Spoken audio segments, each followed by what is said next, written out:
Aujourd'hui au Talk Podcast, on a testé l'Acura RDX Platinum Elite A-Spec 2023. parlons-en!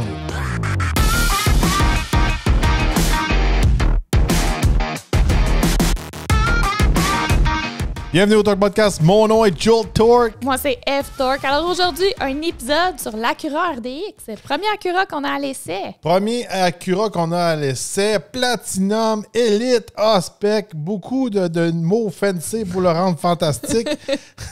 On va se dire Platinum, Elite, là. Ça fait comme, les Américains vont aimer ça. Ça fait fancy. C'est ça. Un beau petit modèle, ça a été demandé beaucoup. Vous avez été nombreux à demander d'essayer des Acura, toutes les VUS, plusieurs modèles aussi, côté voiture, berline, ces choses-là. Alors, un modèle quand même 2022, c'est pas qu'on n'a pas un 2023, mais c'est pas mal la même chose en 2023. Oui. Puis tous les chiffres qu'on va vous donner aujourd'hui, c'est pour les modèles 2023. Alors pour 2022, le RDX a été rafraîchi, il a été redessiné. On voit qu'il emprunte beaucoup de lignes du modèle MDX qui est un peu plus gros que le RDX. Ouais, je trouve qu'à cette heure, là, c'est vraiment un MDX et un mini MDX, là, à mon avis à moi. Là. Ils sont très similaires, mais je pense que le MDX avait tellement un bon succès auprès des consommateurs et ils se sont dit on va faire la même formule, mais en version plus petite. On va se dire aussi le RDX avec le temps, il a grossi. C'est plus le petit RDX qu'on avait dans le passé. Tu peux m'en parler parce que toi, tu as déjà travaillé chez Acura. Oui, j'ai déjà travaillé chez Acura. Non, mais pour vrai, c'est un modèle, tu sais, le MDX était toujours très populaire auprès des clients. RDX, il y a toujours une approche peut-être un peu plus sportive. C'est un peu ça qu'on a ressenti aussi quand on a testé le véhicule la semaine passée. Sous le capot, si on passe sous le capot, Jules, qu'est-ce qu'on retrouve? Sous le capot, on a un fameux 4 cylindres 2 litres turbo qui développe 272 chevaux vapeur et 280 livres-pieds de couple, jumelé une transmission automatique à 10 rapports. Et c'est une traction intégrale qu'on retrouve ici, surtout au Canada. C'est le fameux système qu'on retrouve chez Acura. Ils appellent ça le SH All-Wheel Drive. Un bon système. Puis même là, regardez, on a à l'essai cette semaine un Honda CR-V 2023. Puis juste côté traction intégrale, je vois une grosse différence entre le Honda et la Acura, à mon avis, à moi. Oui, ils font une bonne job de ce côté-là, Acura.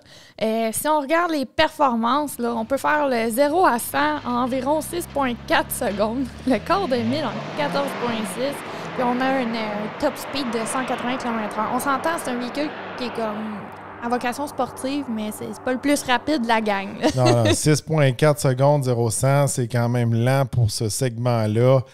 C'est vraiment pas le plus rapide. Même quand on l'a essayé, ça poussait pas tant que ça. On n'a pas une grosse cylindrée sous le capot. On n'a pas beaucoup de chevaux vapeur. Puis là, on a vraiment le modèle tout équipé. De ce côté-là, c'est sûr et certain, la performance n'est pas une force pour le RDX. Non, puis on dirait vraiment, tu sais, ils ont essayé de faire un VUS de luxe à orientation sportive. Par contre, il y a quelque chose qu'il faut lui donner, qu'on a remarqué dès le début quand on l'a testé, c'est qu'il y a une très bonne tenue de route, là. Très bonne tenue de route. On se rapproche vraiment. Tenue de route similaire à BMW, Alfa Romeo, tout ça.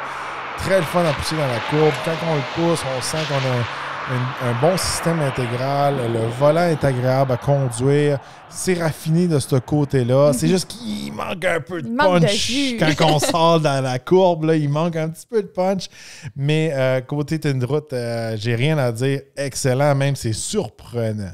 Ah oui, toi, tu t'attendais pas à ça, là. Non, c'est sûr et certain. Regardez aussi, si je ne vous cache pas, on n'a pas testé souvent des modèles Acura. Tu es plus habitué que moi dans les modèles Acura. Puis même, je pourrais dire, même dans mon entourage, il n'y a pas beaucoup de gens qui ont des Acura. Fait que de ce côté-là, j'étais agréablement surpris. Oui. Je m'attendais à plus une conduite de style économique, genre Honda. Oui. Puis on va se dire, là, on fait back-to-back le RDX puis le CRV. Je suis pas mal sûr que c'est pas mal la même plateforme. Là.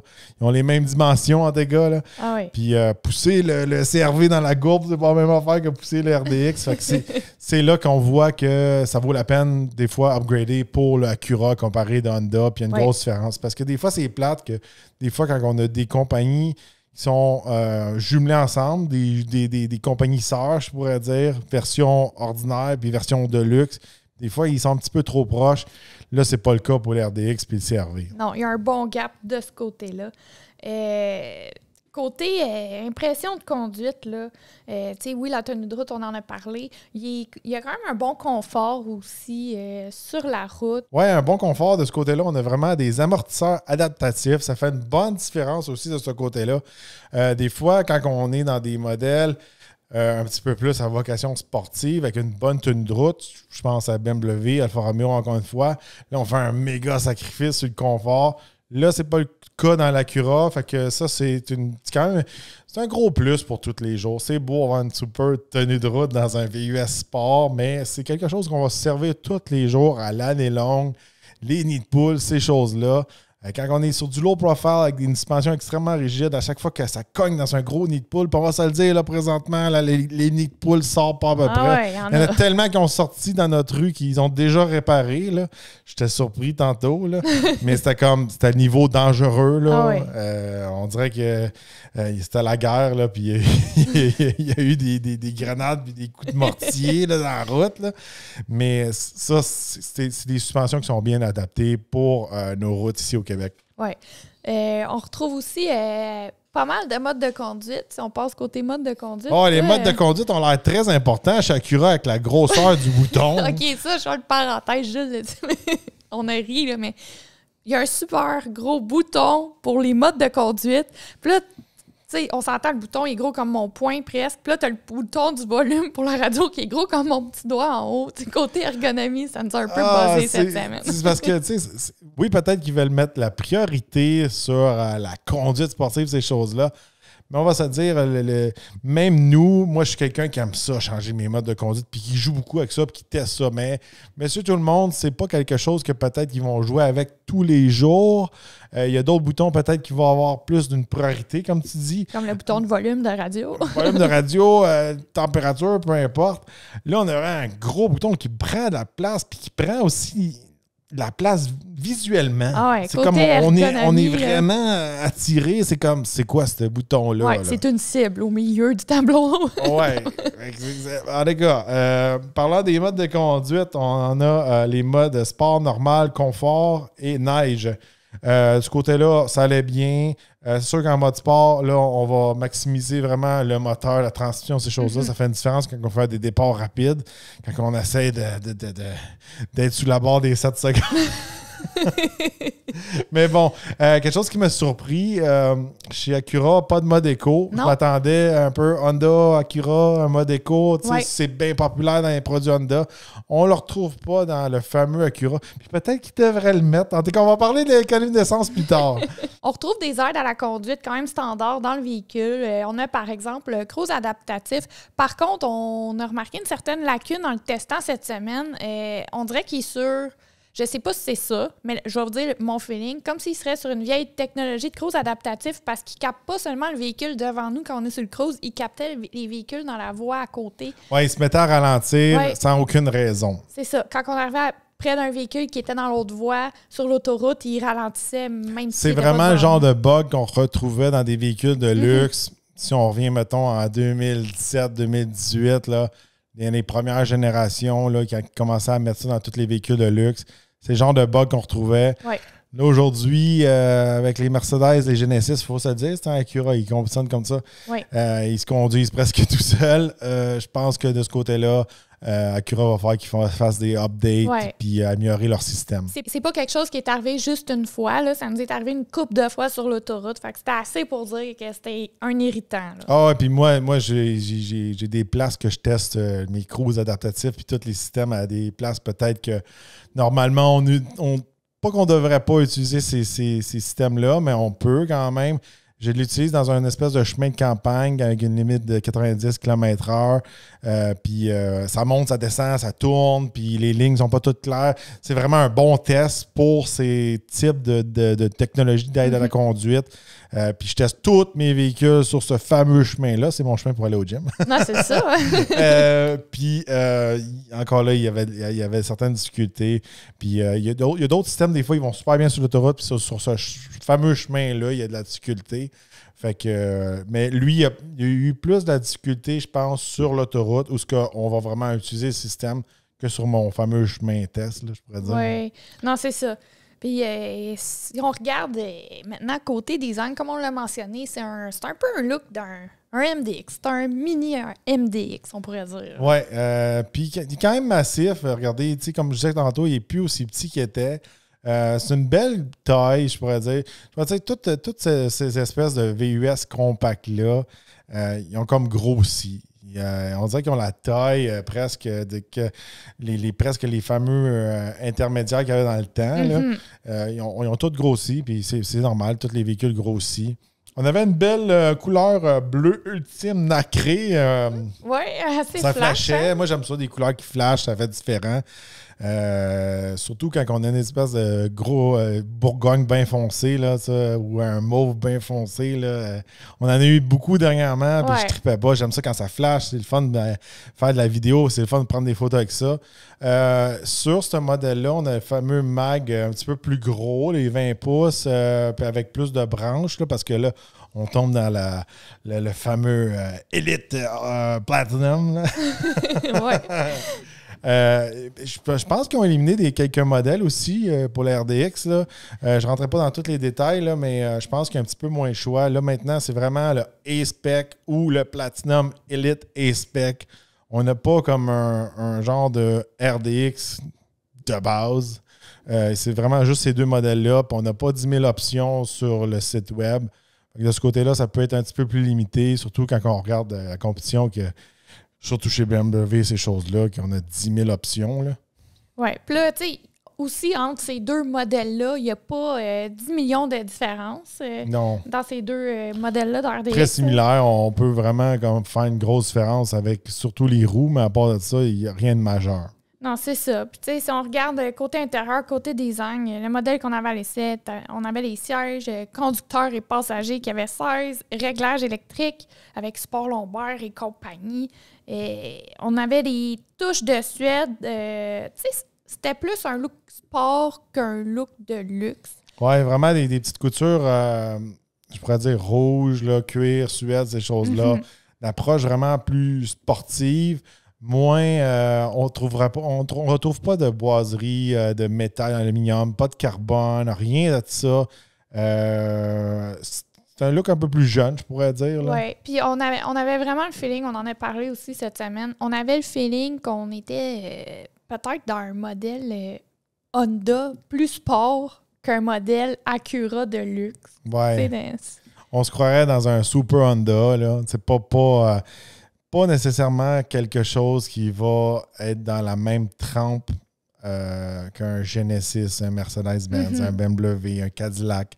C'est une recette un peu plus jeune, comme je dis encore, plus sport, mais ça dépend. C'est pas pour monsieur tout le monde, puis peut-être que ça va plaire à une certaine clientèle, puis peut-être une clientèle un peu plus âgée va moins triper. C'est ça. Dans les différences qu'on avait entre les modèles Platinum Elite, on avait un peu plus de réglages pour les sièges. Puis il faut le dire, là, les sièges dans le RDX, ils sont comme pas vraiment sport, sont pas vraiment confortables, sont juste vraiment au juste milieu. C'est pas les plus confortables, c'est pas les plus sportifs, sont corrects. Oui, ils sont corrects. C'est pas les plus confortables, c'est pas celui que tu vas amener à la piste de course. Ils font la job. Siège chauffant à l'avant et à l'arrière pour le fameux modèle Platinum Elite. Siège chauffant en arrière pour réchauffer les fesses des passagers ou des enfants. C'est toujours une belle option qui était recherchée par plus en plus de nos jours, là, par les gens qui consomment les véhicules de luxe. Mm-hmm. Puis côté ergonomie, on va être franc avec vous, on n'a pas nécessairement trippé de notre expérience. La façon que c'est placé, le gros bouton des modes de conduite, le petit bouton du volume. Le pad. Le super pad, Jules a eu de la misère avec le pad. T'sais, mettons, dans les BMW et tout, les Mercedes, ça va être ressorti. Là, c'est comme un pad, mais qu'on dirait un tapis de caoutchouc qu'on passe le doigt dedans. Non, il était bien placé. Il y a même une petite oreiller pour ta main, pour à côté, tout ça. C'est juste que tu es obligé de prendre le pad. Oui, c'est ça. On n'a pas l'option. Tu sais, on a un bel écran de 10,2 pouces, mais elle n'est pas touchscreen. Tu n'as pas le choix de prendre le pad. Puis des fois, nous, on aime ça. Moi, j'aime ça avoir le choix. Soit dans l'écran, soit utiliser le pad. Là, c'est comme on avait le pad. C'est un petit peu comme ça chez Genesis. Chez Genesis, l'écran est un peu loin pour Monsieur Tout-le-Monde, pour toucher. Mais on a l'espèce de truc. Là, c'est pas un pad, c'est comme une espèce de knob souris. Là. Mm-hmm. Mais à un moment donné, quand on est perdu avec notre souris, des fois, pas qu'on pogne les nerfs, on est tanné, on touche. Moi, je suis grand, je suis capable de toucher à l'écran. Ouais. Mais là, moi, c'est avec la pad. Puis là, je touchais, puis là, quand je touche, ça marchait pas. Puis là, il fallait que je sois patient, puis il fallait que je sois délicat avec le pad. Ouais, puis là, moi, j'étais un gars de truck. J'étais habitué avec des boutons. Puis ça fait ça, puis c'est pas compliqué. Là, il fallait que je sois délicat. Ouais, puis là, il était avec son gros doigt dans le pad, puis là, il pognait les nerfs, puis là, il disait là, arrange ça. Moi, j'étais à côté passager, puis j'arrangeais ça. Non, je trouvais l'ergonomie, ça allait vraiment pas bien, même si je l'ai conduit tous les jours, puis ça serait vraiment un facteur de pourquoi je n'achèterais pas ce véhicule-là. J'aime pas l'ergonomie, ça me fatigue. Ouais. Je trouve que tous les boutons sont placés à mauvaise place. Il y a des trucs, tu es obligé d'avoir le pad, mais tu as plein de boutons, mettons, pour ajuster ton affichage à tête haute. Tu sais, c'est des choses que absolument que tu vas pas toucher tout le temps, mais là, tu as des boutons pour... Il n'y a rien qui fait de différence. Tu as un gros bouton pour changer tes modes, un petit affaire pour la radio. Tu n'as pas des gros boutons pour changer ta température, il faut que tu pèses de même, mais tu as le gros bouton pour changer les modes. Ah, le bouton des modes, c'était comme une cible. L'ergonomie n'est pas là. Je ne trippe pas sur le mot ergonomie, là, mais là c'est le cas.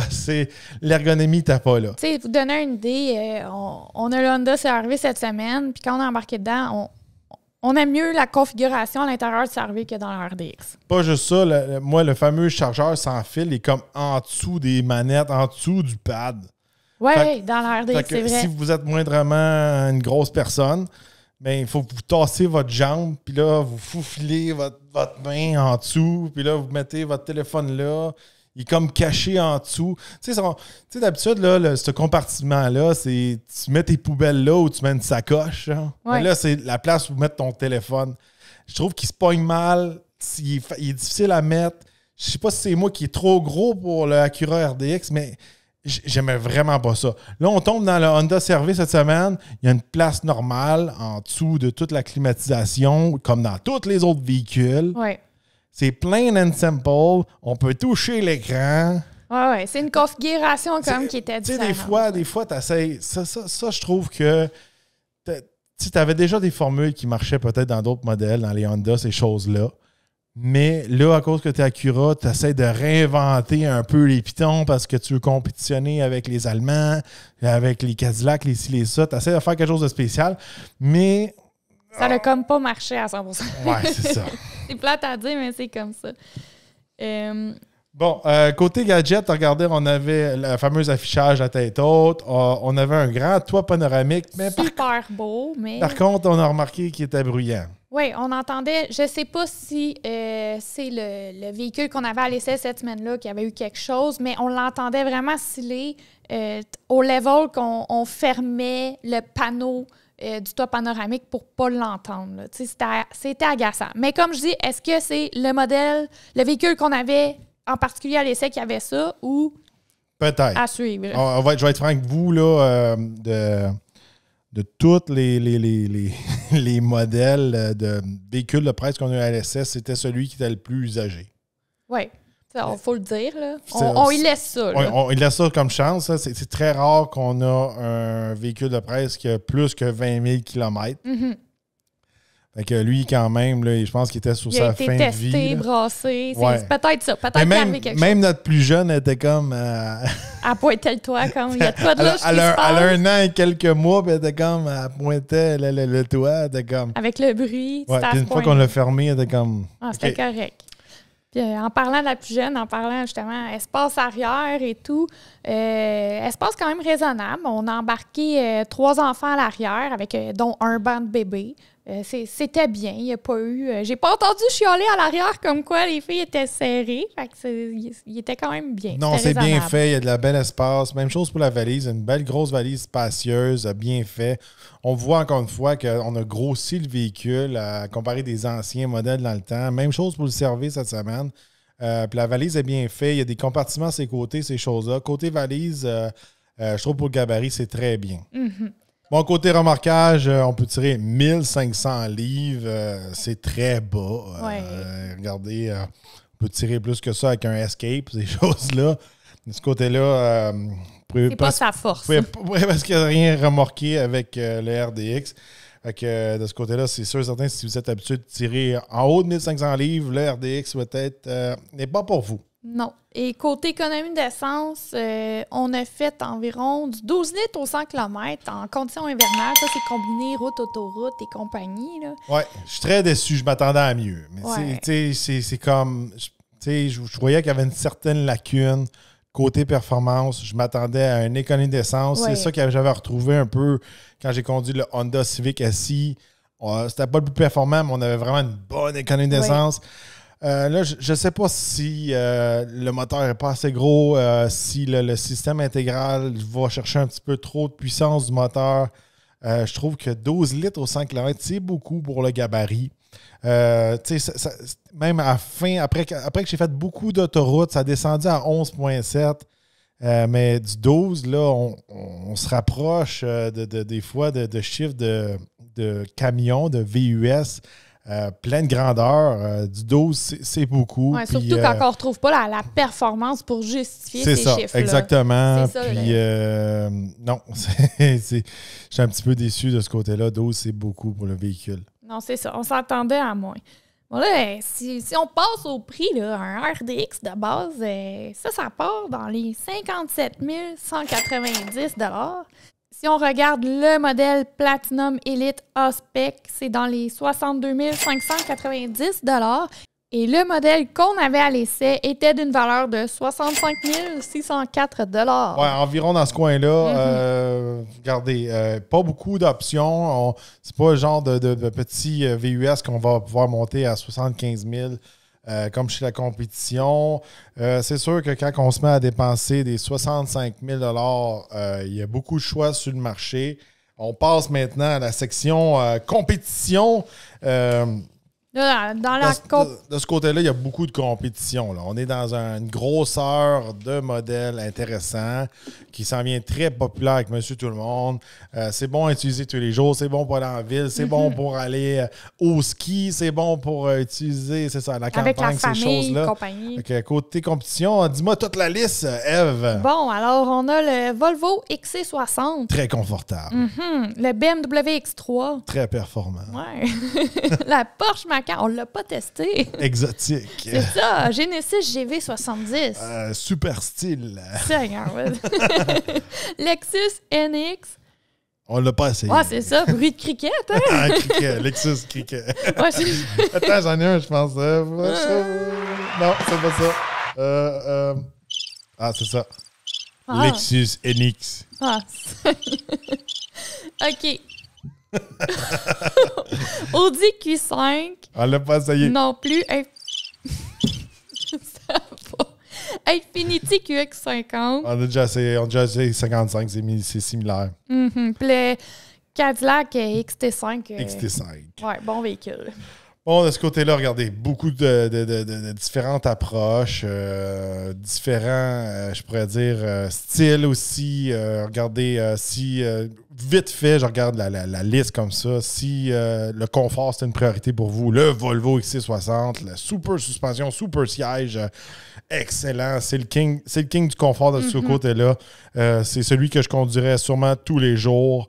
BMW X3, regardez, on a déjà eu le modèle M40i à l'essai. C'est un de nos coups de cœur. C'est celui qui a gagné sa section dans nos prix Torque. On a la performance, on a les communes d'essence, le style, la tenue de route. On a tout là-dedans très, très dur à battre de ce côté-là. Risque d'être un petit peu plus dispendieux à l'achat et à l'entretien.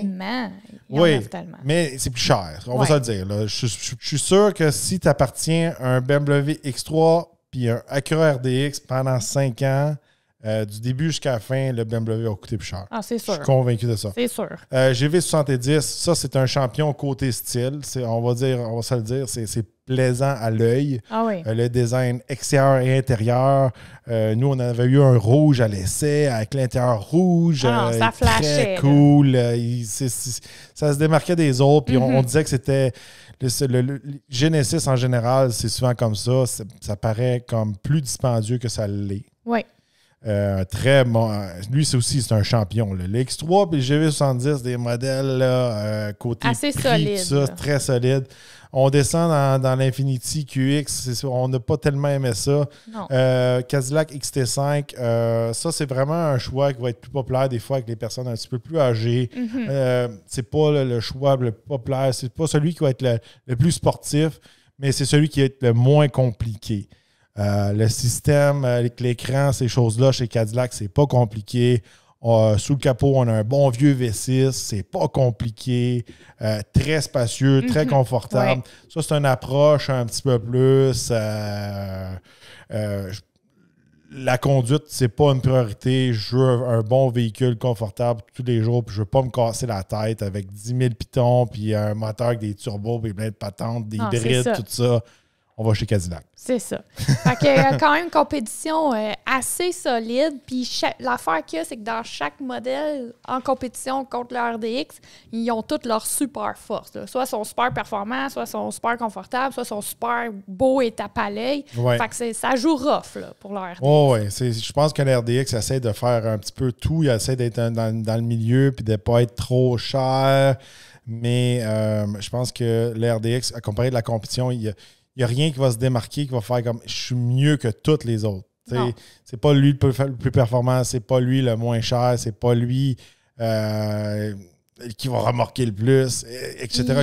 Il essaie de tout faire, mais il est bon. Il n'est pas champion dans aucune catégorie. C'est ça.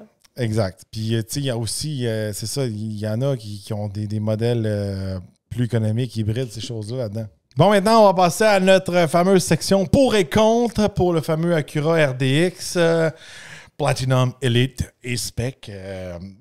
Premièrement, regardez, moi, c'est qu'est-ce qui m'a marqué le plus pour le véhicule, qui est un méga pour. C'est vraiment la conduite sportive, la tenue de route. Ah non, ça, c'était très fort. Toi, tu as été surpris. Moi, j'ai trouvé ça super génial. Faut le dire, moi aussi, c'est un de mes points forts. C'est le point marquant de ce véhicule-là, c'est ça. Moi, je pensais que ton point fort que tu aimais le plus, c'était le gros bouton pour les modes de conduite. Non, vraiment pas. Sans réaliser, je comprends pas. J'ai un point d'interrogation dans le cerveau. Là. Je comprends pas qu'ils ont mis ça là. Un autre point positif, puis ça peut être un point négatif de ce côté-là, c'est vraiment l'approche plus jeune, sportive. Ouais. Des fois, quand on est dans un Cadillac ou encore là dans un Genesis, ces choses-là, ou même dans un Volvo, c'est une approche peut-être qui va moins plaire à l'œil d'un jeune. Oui. Là, on a vraiment un intérieur que on dirait qu'on est comme dans une espèce de SI ou un Tipper. C'est comme t'aimes le CR-V, mais tu trouves qu'il n'y a pas assez de performance, puis tu veux un meilleur système intégral, mais tu veux garder ça comme un peu Honda avec du suède puis des coutures rouges. Boum, Acura. C'est ça. C'est ça. On dirait vraiment que ça s'adresse à cette clientèle-là plus jeune, le modèle RDX. Là. De ce côté-là, ça fait la job. C'est un point positif parce que dans la compétition, il n'y a vraiment rien de similaire. Non. Non, il n'y a rien de similaire. Puis souvent, quand on saute de, mettons, compagnie sœur, de un à l'autre, soit un, ça s'adresse à monsieur tout le monde plus jeune. Puis là, quand tu sautes à l'autre, boum, c'est vraiment une clientèle plus vieille.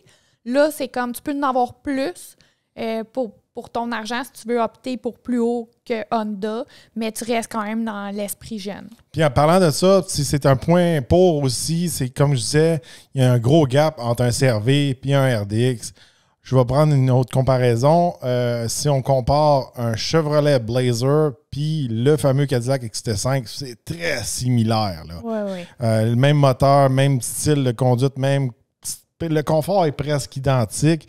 C'est vraiment juste le flafla de luxe qui va faire la différence. Là, chez Honda et Acura, c'est pas le cas. Non, on la voit, la marche qu'on monte. Il y a une bonne différence entre les deux, c'est notable. On les a testés un en arrière de l'autre avec 2 semaines collées, puis on a vu un gros gap. Fait que si vous hésitez de switcher pour Honda Acura, ben, ça peut valoir la peine. Mais par contre, on va faire les points contre, les points négatifs. Ouais. Manque de puissance, c'est sûr qu'on l'a noté. Surtout... avec manque de puissance et économie d'essence, on les a comme mis ensemble parce qu'on s'attend toujours que si le véhicule a moins de puissance, il y a plus d'économie d'essence. Il faut avoir un gain quelque part. C'est ça. Là, on n'avait pas. Moi, je trouve que c'est ça, c'est la magie BMW, la magie des moteurs allemands. Ils font les deux. On a la performance et l'économie d'essence. On peut l'ajuster comme qu'on veut. Là, au moins, moi, je m'attendais vraiment, OK, peut-être qu'ils ont fait un sacrifice côté performance. On va vraiment... avoir une bonne économie d'essence. Moi, je m'attendais vraiment à faire du genre 8 litres au 100 km cette semaine avec les RDX. Là. Je m'attendais à ça. Là, c'est pas ça qui est arrivé. C'est pas ça qui est arrivé. Fait que c'est un gros compte. Puis, c'est pas une surprise. L'ergonomie, le système de divertissement que j'ai vraiment pas aimé. Non, c'est ça, faut le dire. Tu sais, on teste beaucoup de véhicules depuis un bout de temps, chaque semaine. Tu sais, des fois, qu'est-ce qu'on va remarquer dans l'ergonomie? Soit il y a beaucoup de place ou il y a un petit peu moins de place. Les boutons sont souvent situés pas mal au même endroit. Quand on step dans l'allemand, il faut s'habituer un peu plus avec le fonctionnement, les boutons et tout. Mais là, on dirait que le RDX, c'était juste étrange. C'était juste étrange comment c'était configuré, caché seulement en dessous. Ça marchait pas. Ça me fait penser à une vieille sauce un peu comme chez Infiniti. Chez Infiniti, on retrouvait à un moment donné les 2 écrans, puis c'était une vieille technologie. Ils ont changé, ils ont une nouvelle génération maintenant dans les nouveaux Nissan, ces choses-là. Les nouveaux systèmes vont super bien, mais avant... Puis je pense qu'on le retrouve encore dans certains Infiniti. C'est des systèmes qui ont pris de l'âge, puis qu'il y a trop de boutons, il y a trop d'affaires pour rien. Ouais. Mais même là, moi, quand je conduis un véhicule, puis j'ai de la difficulté à faire ce que j'ai envie de faire, puis ça me dérange de conduire, il faut que je cherche. Oui, je sais qu'on n'est pas habitué avec le véhicule, on ne l'appartient pas pendant un an de temps, mais quand même, on est là-dedans. On est des gens que souvent, que peut-être on va vraiment aller chercher les capacités du système de divertissement un petit peu plus que Monsieur Tout-le-Monde. On est dans le domaine, il ne faut pas se cacher.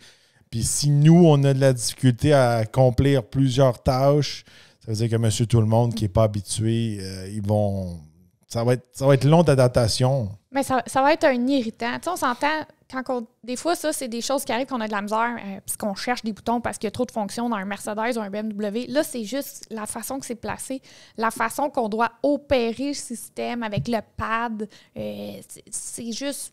C'est pas agréable. C'est pas agréable. C'est juste ça. C'est irritant, on dirait. Moi, j'ai pas trippé. Toi non plus. Non. Puis surtout, de nos jours, tout le monde est habitué avec des téléphones intelligents, des tablettes, ces choses-là. Plus en plus, les véhicules électriques s'en vont avec ça. Tout le monde est habitué comme ça. Puis là, c'est une vieille sauce. C'est un peu un système à l'ancienne. Bon, en gros, regardez, moi, je pense que le fameux Acura RDX va plaire aux clients Honda qui veut upgrader. Les gens, peut-être qu'il y avait un MDX puis qui veulent réduire, mais qui gardent quand même une bonne capacité, un bon système intégral, ces choses-là. C'est sûr certain que si on le regarde avec la compétition, moi, c'est loin d'être mon favori. Je pense que chez Acura, il va falloir qu'on amène plus de performance, la meilleure technologie, tout ça, pour vraiment venir compétitionner contre les fameux GV70, X3, etc. Ah non, il faut se le dire. Il est dans une catégorie de véhicules que ça joue rough. Ah oui. Il l'a pas facile. Oui, mais un véhicule quand même agréable à conduire tous les jours, tout ça. C'est juste qu'il va falloir qu'il fasse quelque chose. Soit qu'il y a plus de chauffeurs vapeur ou il va y avoir une meilleure économie d'essence. il manque quelque chose, littéralement, à mon avis, à moi, pour RDX, pour se démarquer des autres. Pour qu'ils viennent vraiment comme... champion dans une catégorie. Pour qu'ils viennent chatouiller le fameux top 3. Oui. Puis ça joue hard dans notre fameux top 3. Fait que je vous rappelle qu'on avait mis champion le X3, puis le GV70 était proche en deuxième place. Il aurait pu facilement être première place. Je pense que de ce côté-là, ces deux modèles-là ils ont fait leur devoir chez BM et chez Genesis. Oui, ils sont assez durs à détrôner. Oui, exact. Alors, dites-nous dans les commentaires, qu'est-ce que vous pensez du Acura RDX? Est-ce que ça vaut la peine? Est-ce que vous pensez que chez la compétition, on a une approche avec plus de performance? C'est quoi que vous aimez pour vous? Ça vaut-tu plus la peine d'aller chez plus un Allemand, un Américain, un Coréen? On veut savoir votre avis dans les commentaires. N'oubliez pas de liker et de partager la vidéo. Et on se retrouve dans un prochain podcast.